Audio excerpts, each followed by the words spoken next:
Bangla first paper যেহেতু কঠিন হয়েছিল, আমি ভেবেছিলাম যে ইংলিশটাও কঠিন হবে। সো ওই তুলনায় ইংলিশটা অনেক ইজি ছিল। সো অনেক ভালো হয়েছে আলহামদুলিল্লাহ। তো শিক্ষামন্ত্রীর যে শিক্ষা ব্যবস্থা, সেই শিক্ষা ব্যবস্থা নিয়ে আপনার কোনো চাওয়া আছে কিনা মন্ত্রীর কাছে?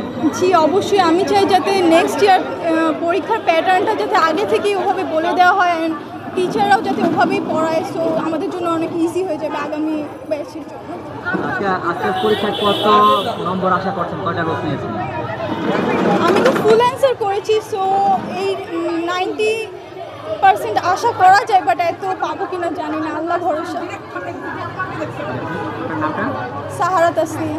কিছু বলার নাই। উনি হচ্ছে শুধু একটা কথাই বলবো, উনি যেন যেভাবে স্ট্রিক এই নকলের ব্যাপারে, সেভাবে যেন শিক্ষা ব্যবস্থার একটু ডেভেলপমেন্ট করে, একটু যেন উন্নতি করে, যেন স্টুডেন্টের প্রতি কেয়ার বাড়ায়, আমাদের শিক্ষার ফ্যাসিলিটিসগুলো যেন বাড়ায় বিভিন্ন ক্ষেত্রে। যেমন বিভিন্ন প্রতিষ্ঠানে এআই টেকনোলজি বা উন্নত জিনিসপাতি যেগুলো বাইরে আদার কান্ট্রিতে আছে, সেগুলো যেন আমাদের দেশেও হচ্ছে সেরকম ব্যবস্থা করা।